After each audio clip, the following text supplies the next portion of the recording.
RT ASMR, we will be telling you the H.P. Lovecraft story, Beyond the Wall of Sleep. I have frequently wondered if the majority of mankind ever pause to reflect upon the occasionally titanic significance of dreams, and of the obscure world to which they belong.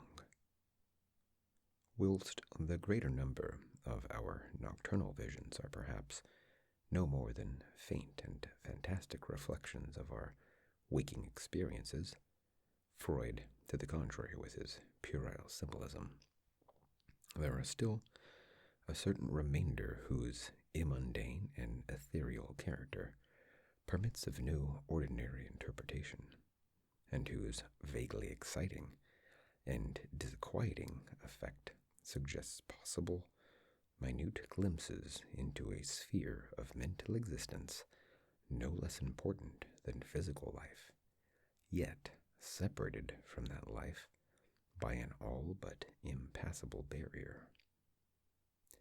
From my experience, I cannot doubt but that man, when lost to terrestrial consciousness, is indeed sojourning into another and uncorporeal life of far different nature from the life we know, and of which only the slightest and most indistinct memories linger after waking. From those blurred and fragmentary memories we may infer much, yet prove little. We may guess that in dreams, life, matter, and vitality, as the earth knows such things, are not necessarily constant, and that time and space do not exist as our waking selves comprehend them. Sometimes I believe that this less material life is our truer life, and that our vain presence on the terraqueous globe is itself the secondary or merely virtual phenomenon. It was from a youthful reverie, filled with speculations of this sort, that I arose one afternoon in the winter of 1900 to 1901, when to the state psychopathic institution in which I served as an intern was brought the man whose case has ever since haunted me so unceasingly. His name, as given on the records, was Joe Slater, or Slater, and his appearance was that of the typical denizen of the Catskill mountain region, one of those strange, repellent scions of a primitive colonial peasant stock whose isolation for nearly 3 centuries in the hilly fastness of a little-traveled countryside has caused them to sink to a kind of barbaric degeneracy, rather than advance with their more fortunately placed brethren of the thickly settled districts. Among these odd folk, who correspond exactly to the decadent element of white trash in the South, law and morals are non-existent, and their general mental status is probably below that of any other section of Native American people. Joe Slater, who came to the institution in the vigilant custody of 4 state policemen, and who was described as a highly dangerous character, certainly presented no evidence of his perilous disposition when I first beheld him. Though well above the middle stature, and of somewhat brawny frame, he was given an absurd appearance of harmless stupidity by the pale, sleepy blueness of his small watery eyes, the scantiness of his neglected and never-shaven growth of yellow beard, and the listless drooping of his heavy nether lip. His age was unknown, since among his kind neither family records nor permanent family ties exist, but from the baldness of his head in front and from the decayed condition of his teeth, the head surgeon wrote him down as a man of about 40. From the medical and court documents, we learned all that could be gathered of his case. This man, a vagabond, hunter, and trapper, had always been strange in the eyes of his primitive associates. He had habitually slept at night beyond the ordinary time, and upon waking would often talk of unknown things in a manner so bizarre as to inspire fear even in the hearts of an unimaginative populace. Not that his form of language was at all unusual, for he never spoke save in the debased patois of his environment, but the tone and tenor of his utterances were of such mysterious wildness that none might listen without apprehension. He himself was generally as terrified and baffled as his auditors, and within an hour after awakening would forget all that he had said, or at least all that had caused him to say what he did, relapsing into a bovine, half-amiable normality like that of the other hill-dwellers. As Slater grew older, it appeared his matutinal aberrations had gradually increased in frequency and violence, till about a month before his arrival at the institution had occurred the shocking tragedy which caused his arrest by the authorities. One day near noon, after a profound sleep had begun in a whiskey debauch at about 5 of the previous afternoon, the man had roused himself most suddenly, with ululations so horrible and unearthly that they brought several neighbors to his cabin, a filthy sty, where he dwelt with a family as indescribable as himself. Rushing out into the snow, he had flung his arms aloft and commenced a series of leaps directly upward in the air, the while shouting his determination to reach some big cabin with brightness in the roof and walls and floor, and the loud, queer music far away. As 2 men of moderate size sought to restrain him, he had struggled with maniacal force and fury, screaming of his desire and need to find and kill a certain thing that shines and shakes and laughs. At length, after temporarily felling one of his detainers with a sudden blow, he had flung himself upon the other in a demonic ecstasy of bloodthirstiness, shrieking fiendishly that he would jump high in the air and burn his way through anything that stopped him. Family and neighbors had now fled in a panic, and when the more courageous of them returned, Slater was gone, leaving behind an unrecognizable pulp-like thing that had been a living man but an hour before. None of the mountaineers had dared to pursue him, and it is likely that they would have welcomed his death from the cold, but when several mornings later they heard his screams from a distant ravine, they realized that he had somehow managed to survive, and that his removal in one way or another would be necessary. Then had followed an armed searching party whose purpose, whatever it may have been originally, became that of a sheriff's posse after one of the seldom popular state troopers had by accident observed, then questioned, and finally joined the seekers.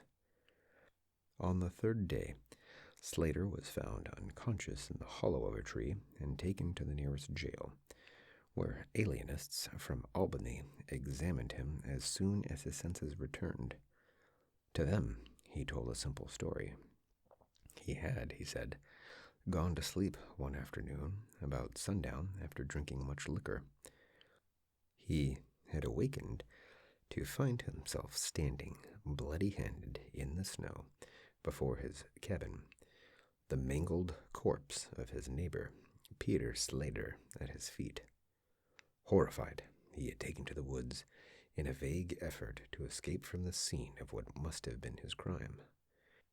Beyond these things he seemed to know nothing, nor could the expert questioning of his interrogators bring out a single additional fact. That night, Slater slept quietly, and the next morning he awakened with no singular feature save a certain alteration of expression.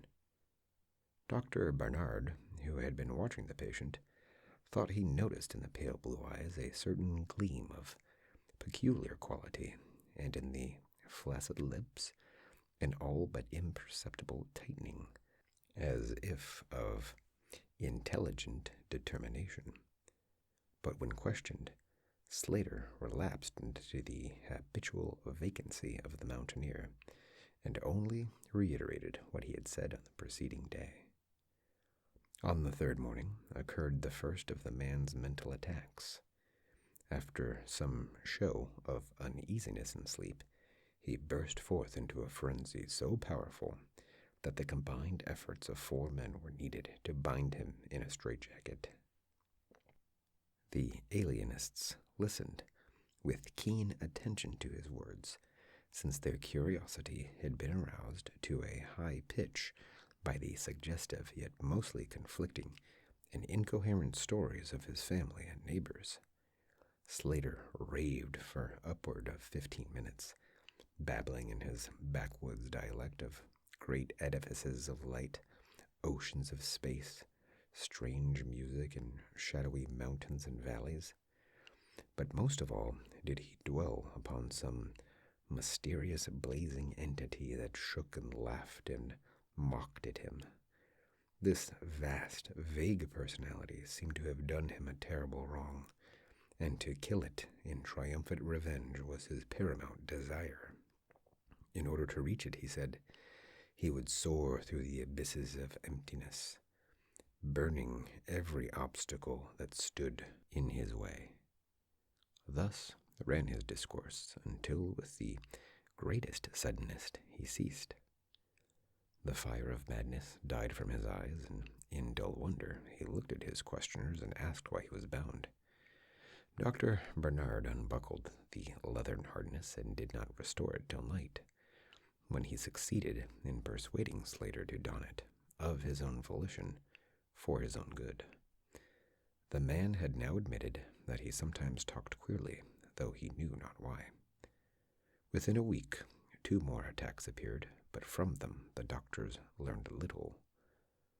On the source of Slater's visions they speculated at length, for since he could neither read nor write, and had apparently never heard a legend or fairy tale, his gorgeous imagery was quite inexplicable.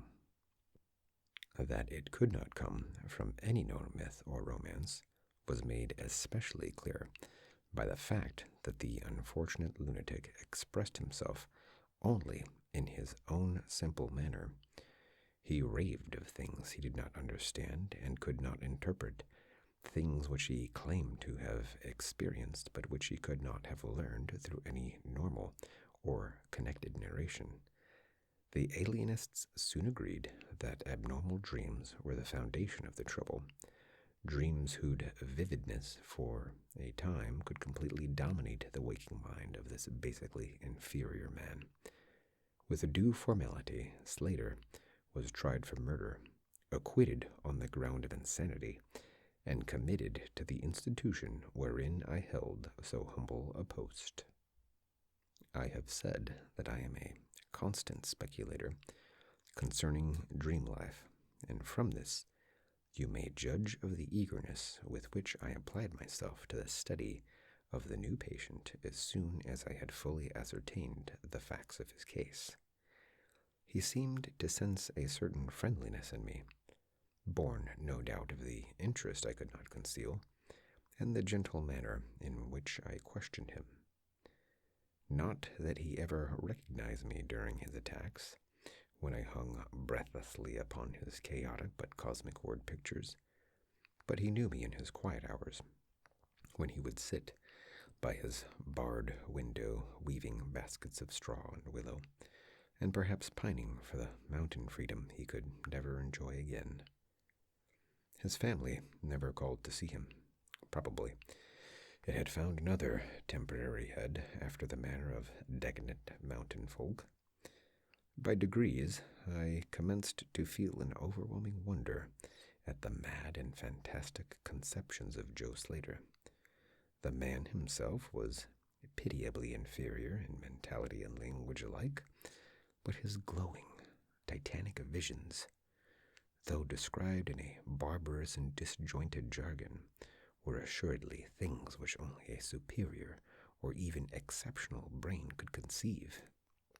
How, I often asked myself, could the stolid imagination of a Catskill degenerate conjure up sights whose very possession argued a lurking spark of genius? How could any backwoods dullard have gained so much as an idea of those glittering realms of supernal radiance and space about which Slater ranted in his furious delirium? More and more I inclined to the belief that in the pitiful personality who cringed before me lay the disordered nucleus of something beyond my comprehension, something infinitely beyond the comprehension of my more experienced but less imaginative medical and scientific colleagues. And yet, I could extract nothing definite from the man. The sum of all my investigation was that in a kind of semi-uncorporeal dream life, Slater wandered or floated through resplendent and prodigious valleys, meadows, gardens, cities, and palaces of light in a region unbounded and unknown to man.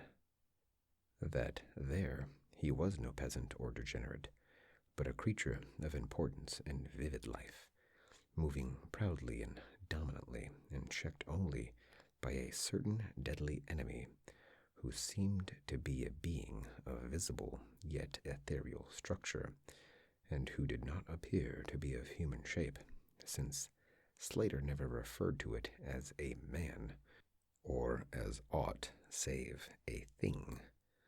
This thing had done Slater some hideous but unnamed wrong, which the maniac, if maniac he were, yearned to avenge. From the manner in which Slater alluded to their dealings, I judged that he and the luminous thing had met on equal terms, that in his dream existence the man was himself a luminous thing of the same race as his enemy.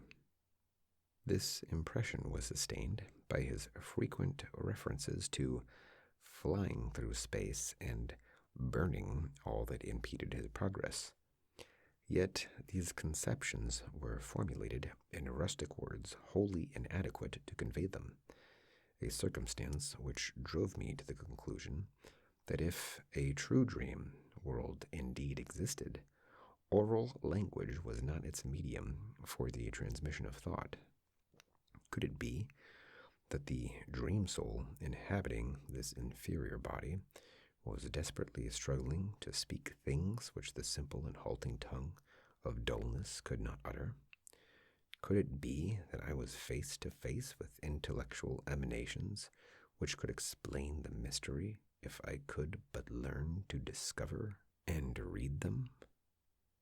I did not tell the older physicians of these things, for middle age is skeptical, cynical, and disinclined to accept new ideas. Besides, the head of the institution had but lately warned me in his paternal way that I was overworking, that my mind needed a rest.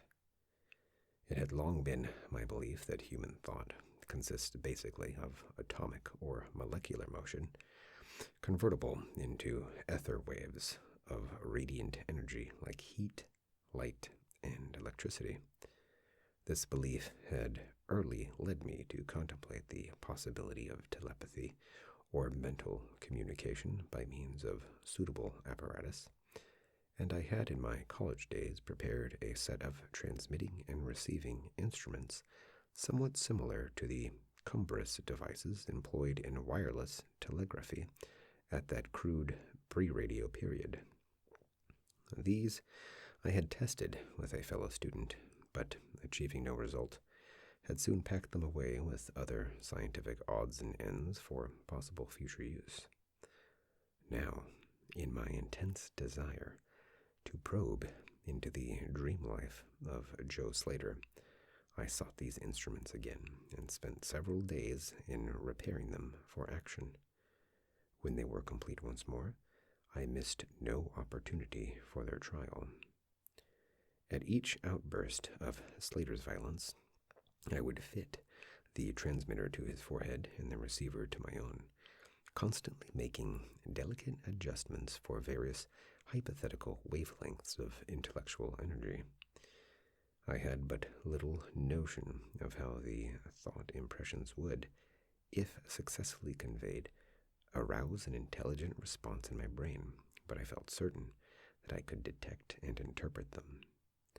Accordingly, I continued my experiments, though informing no one of their nature. It was on the 21st of February, 1901, that the thing finally occurred.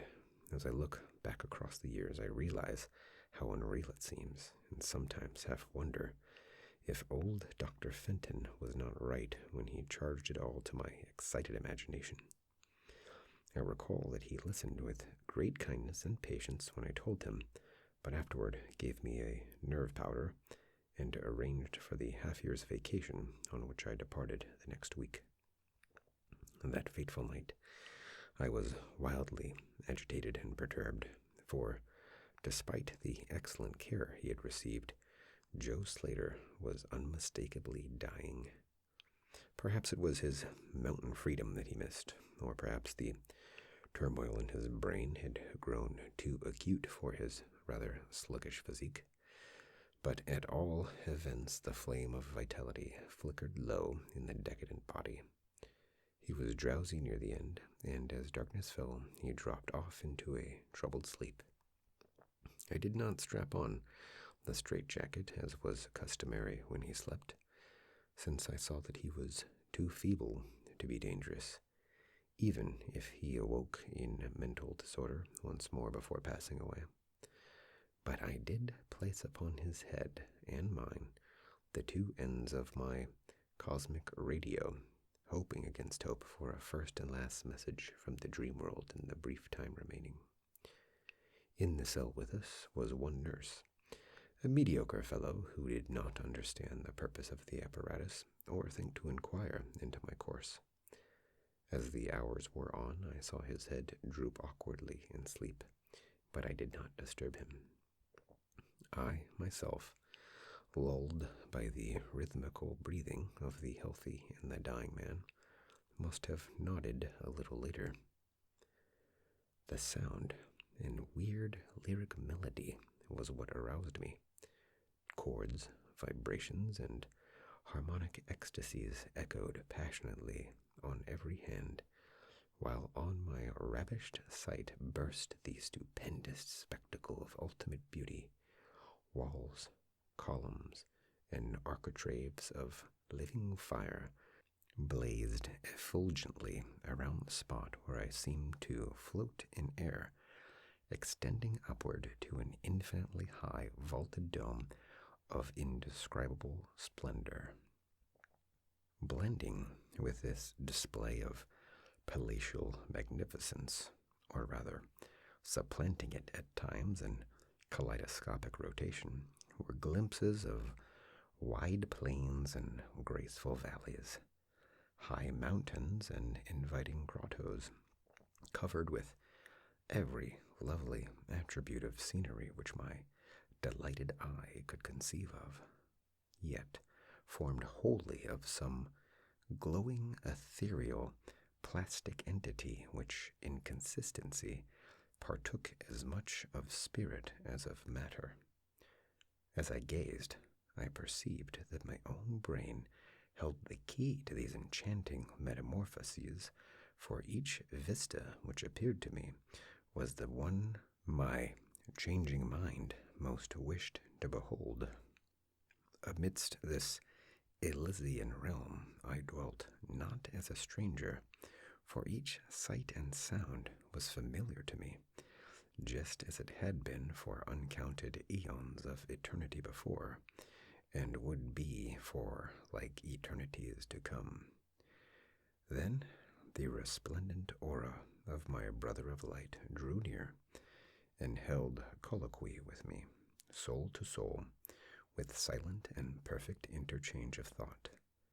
The hour was one of approaching triumph, for was not my fellow being escaping at last from a degrading periodic bondage, escaping forever, and preparing to follow the accursed oppressor even unto the uttermost fields of aether, that upon it might be wrought a flaming cosmic vengeance which would shake the spheres? We floated thus for a little time, when I perceived a slight blurring and fading of the objects around us, as though some force were recalling me to earth, where I least wished to go.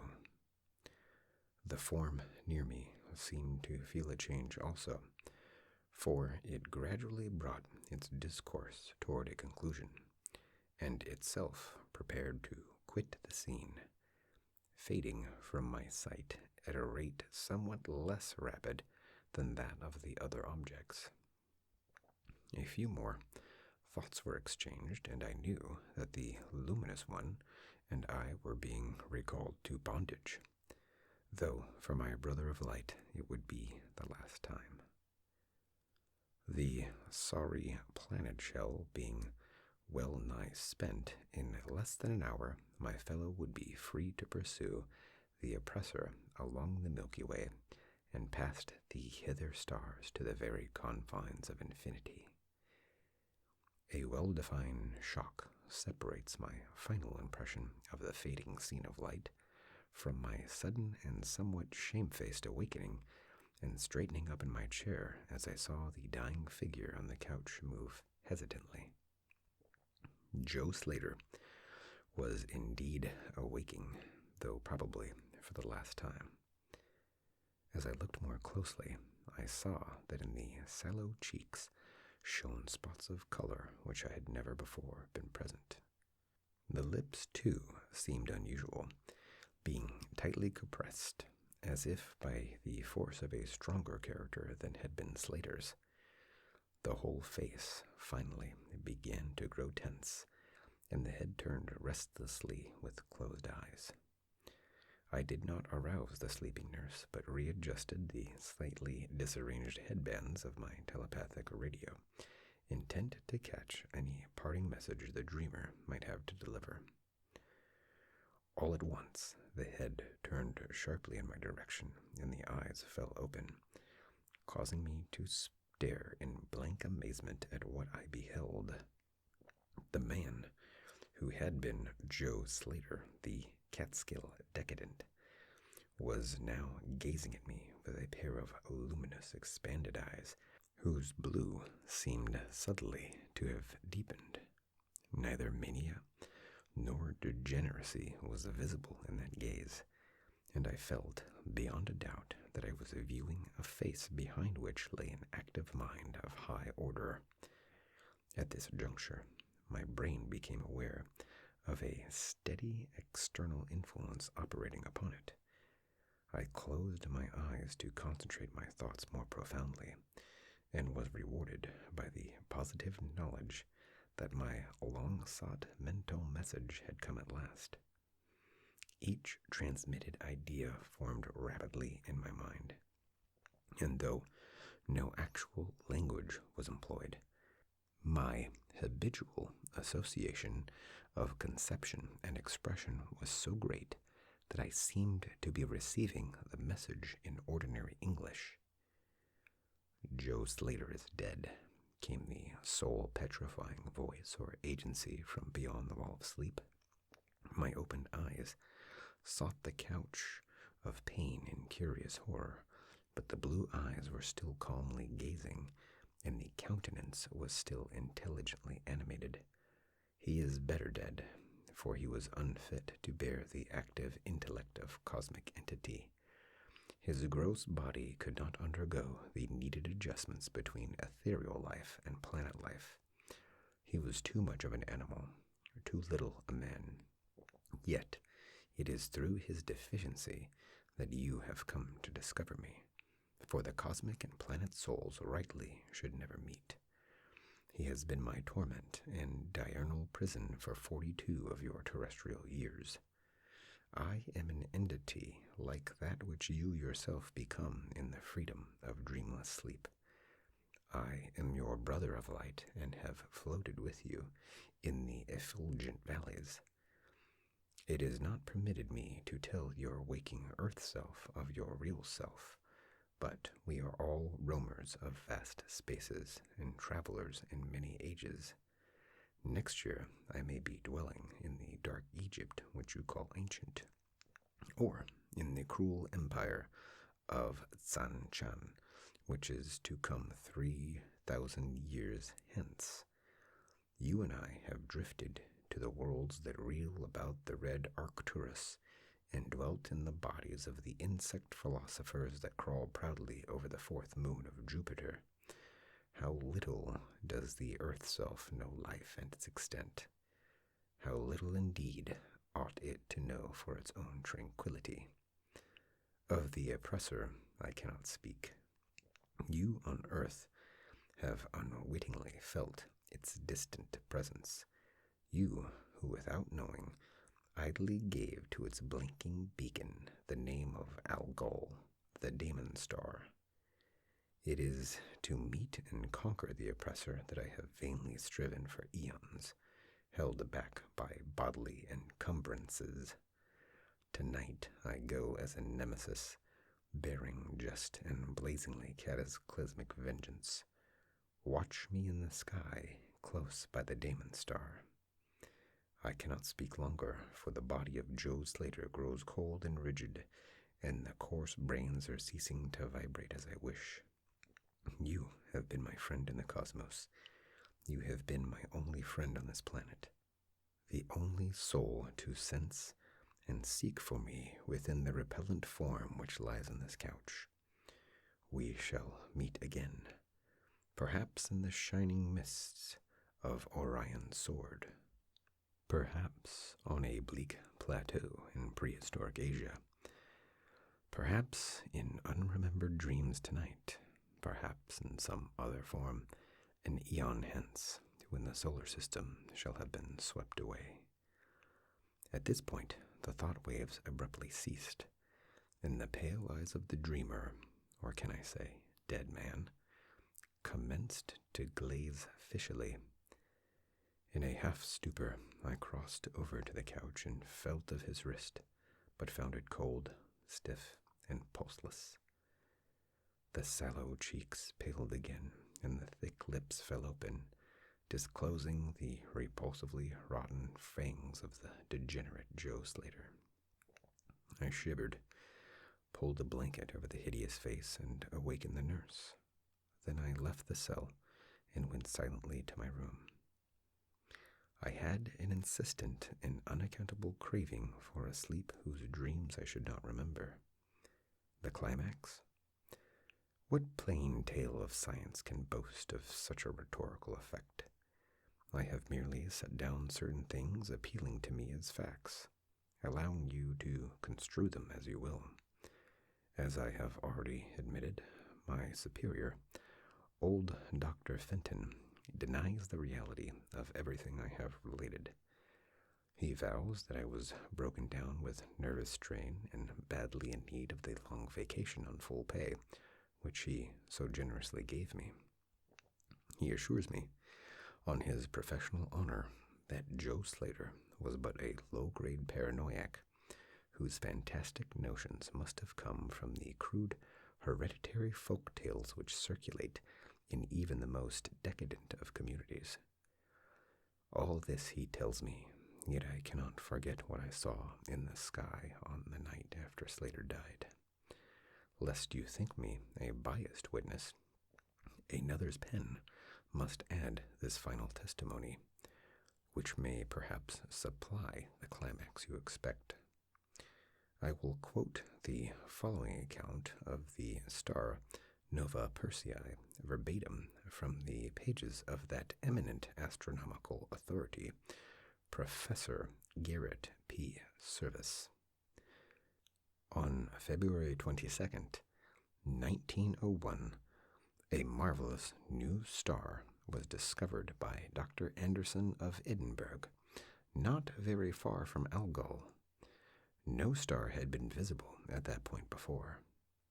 Within 24 hours, the stranger had become so bright that it outshone Capella. In a week or two, it had visibly faded, and in the course of a few months, it was hardly discernible with the naked eye.